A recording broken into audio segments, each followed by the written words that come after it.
1926 میں پہنچے ہیں اور پہلے علماء کو جمع کیا اور ان کے سامنے یہ بات رکھی کہ میں یوں کام کرنا چاہتا ہوں، تو کسی ایک نے بھی موافقت نہیں کی سوائے مولانا مدنی صاحب اور مفتی کفایت اللہ صاحب رحمۃ اللہ علیہ۔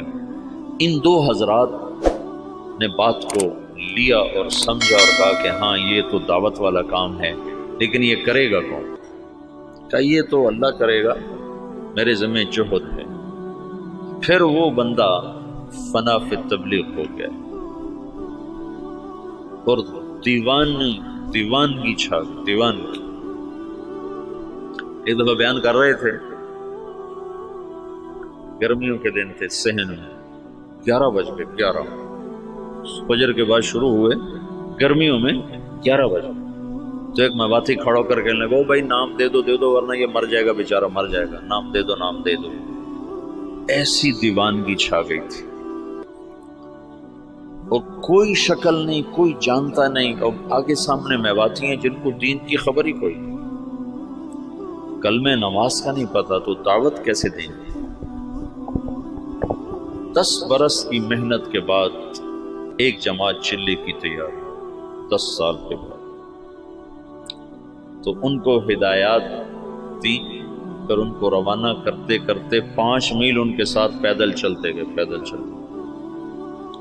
مولانا سعید خان صاحب سے یہ بات میں نے بہت دفعہ سنی، جب ان کو رخصت کرنے لگے تو کہنے لگے کہاں جا رہے ہو؟ ان کا جی دلی جا رہے ہیں۔ کہنے لگے نہیں، لندن پہ چوٹ پڑ گئی، امریکہ پہ چوٹ پڑ گئی، ساری دنیا میں ہدایت کا فیصلہ ہو گیا۔ ایک دفعہ عبدالعال صاحب تشریف فرما تھے، کہنے لگے ہم 5-6 آدمی بیٹھے ہوتے تھے مولانا الیاس صاحب کے آگے، 6-7 اور وہ ہم سے کہتے کہ بھائی ساری دنیا میں جماعتیں بھیجنی ہیں، مشورہ دو کیا کیا جائے۔ تو ہمیں خیال آتا کہ مولانا صاحب بیچارے کتنے پاگل دیوانے ہیں اور شیخ چلی کی باتیں کرتے ہیں کہ ہم 6-7 آدمی بیٹھے ہیں اور ہمیں کہہ رہے ہیں کہ ساری دنیا میں جماعتیں بھیجنی، مجھے مشورہ دو ہمیں کیا کرنا چاہیے۔ یعنی اللہ تعالیٰ نے اپنی قدرت سے ظاہر کر کے دکھا دیا کہ کیسے سارے عالم میں ہم خود پھر رہے ہیں، ساری دنیا سے جماعتیں ہمارے پاس آ رہی ہیں، ہم سے ساری دنیا میں لوگ جا رہے ہیں۔ تو 1926 سے لے کر 1944 نوح میوات میں پہلی بستی ہے جہاں پہلا اجتماع ہوا۔ اس وقت اجتماع نہیں کہتے تھے، جلسہ کہتے تھے، جلسہ، پہلا جلسہ۔ اور سگا بیٹا محمد یوسف اکلوتا سخت مخالف، وہ کہیں یہ کیا پاگلوں کا کام شروع کر۔ ان کا ذہن ذوق سارا تعلیمی تصنیفی۔ 21 سال کی عمر میں طحاوی کی شرح لکھی، جو حدیث کی مشکل ترین کتاب ہے طحاوی، اس کی شرح 21 برس کی عمر میں لکھی۔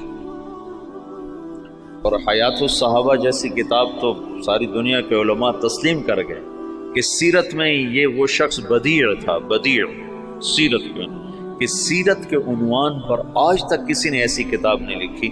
سیرت کا عنوان ہوتا تھا زید بن ثابت، نیچے اس کی سیرت اور حالات، عمر بن خطاب، نیچے ان کی سیرت، حالات، واقعات اور ان کے فضائل اور مناقب۔ یہی 14 صدی میں تمام مصنفین کا طرز رہا ہے۔ یہ پہلا شخص ہے جس نے اسلوب جدید دیا، بدیع اسلوب، آج تک کوئی یہ اسلوب لے نہ سکا۔ حیات الصحابہ ہے سیرت، لیکن حیات الصحابہ، کیف کانت صلاتهم، کیف کان علمهم، کیف کان جہادهم، اس کے نیچے کئی صحابہ کے واقعات۔ یہ ایک کو عنوان بنا کے نہیں، عنوان صفت کا اور نیچے واقعات مختلف شخصیات کے۔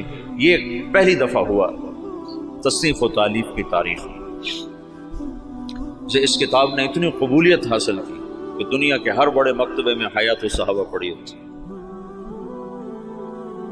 تو ان کا تو ذہن تھا سارا تعلیمی اور تصنیفی، کہ یہ میرے ابا کو ہو کیا گیا، ان کو اللہ کی طرف سے الہام ہو چکا تھا۔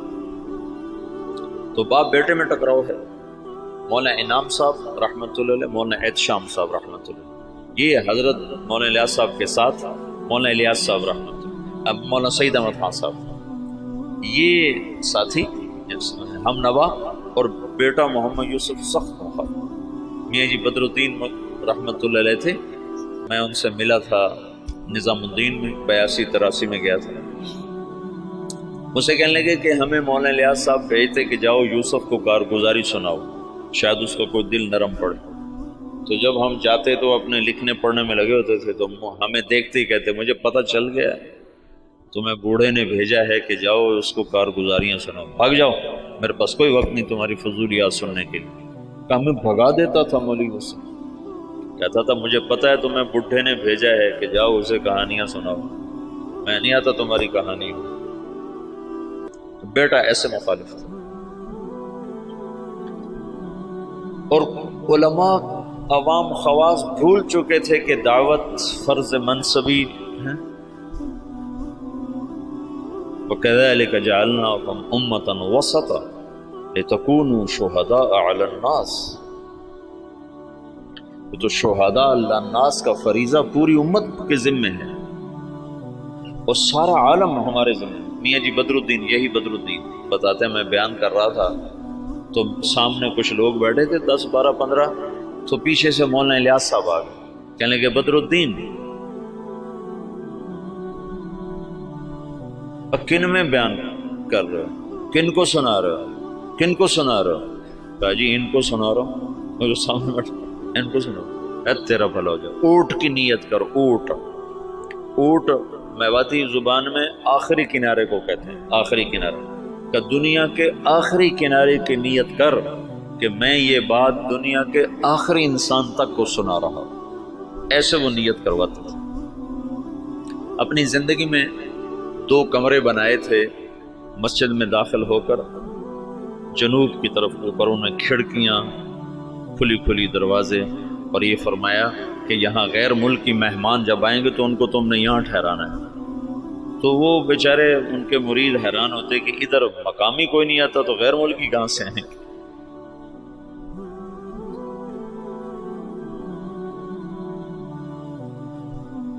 یہ جی دین محمد تھے جو حضرت مولانا الیاس صاحب کے ابتدائی خدام میں تھے، اور جو جماعت مولانا الیاس صاحب نے حضرت تھانوی کے خانقاہ تھانہ بھون بھیجی تھی، اس میں وہ اس جماعت میں ان کی تشکیل تھی۔ وہ کہتے ہیں ایک دفعہ مجھ سے کہنے لگے کہ مولوی صاحب ہمیں حضرت جی کہتا تھا تم امریکہ جاؤ گے، امریکہ۔ تو ہم تو اتنے سیدھے سادے دیہاتی تھے کہ ہم یوں سمجھتے تھے امریکہ دلی سے آگے کسی شہر کا نام ہے، دلی سے آگے کسی شہر کا نام ہے جو ہمیں کہتا ہے کہ تم امریکہ جاؤ گے۔ یہ تمہیں بعد میں پتہ چلا وہ تو دنیا ہی اور ہے جہاں وہ کہتا تو تم جاؤ گے۔ تو جہاز کچھ نہ کچھ اس زمانے میں چل گئے تھے، تو کبھی اوپر سے کوئی جہاز گزرتا تو اس کو میواتی میں کہتے تھے اڑن کھٹولا۔ تو مولانا الیاس صاحب کہتے ہیں ان اڑن کھٹولوں میں تم تبلیغ کرنے جاؤ گے۔ تو ہم تو گدھوں پہ سوار ہونے والے تھے، ہم کہیں مولوی الیاس ہمارا مذاق اڑاتا ہے کہ ہم تو گدھوں پہ سوار ہونے والے، ہم اڑن کھٹولوں میں کہاں بیٹھیں گے۔ تو اللہ نے ان کو اڑن کھٹولوں میں بٹھایا۔ تو ابتدائی ادھر 1926 میں 1918 میں مولانا الیاس صاحب آ کر بیٹھے ہیں نظام الدین، اور 1918 میں برطانوی فوجیں مشرق وسطیٰ میں داخل ہوئی ہیں، اور 1919 میں شام فتح ہوا ہے۔ فرانسیسی فوجوں نے شام کو فتح کیا اور شام کو 3 حصوں میں تقسیم کر دیا۔ ایک کا نام سوریہ رکھا، ایک کا نام لبنان رکھا، اور ایک کا نام اردن کر دیا، اور شام کو 3 حصوں میں تقسیم کر دیا۔ اور 1926 میں اسرائیل کو بنانے کا منصوبہ مکمل ہو گیا کہ اسرائیل بنایا جائے۔ ادھر 1926 میں دعوت کا کام چلا جس کا آخری سرا مہدی سے جا کے ملتا ہے، اور ادھر 1926 میں یہودیت کا کام چلا جس کا آخری سرا دجال کے ساتھ جا کر ملتا ہے۔ یہ آپس میں یہ تانے بانے میرے اپنے بنائے ہوئے ہیں، سنے نہیں ہیں، لیکن جو کچھ پڑھا ہے اس کے مطابق میں ایک ترتیب ذہن میں آئی کہ ادھر دعوت کا کام بھی ہدایت پر ختم ہو۔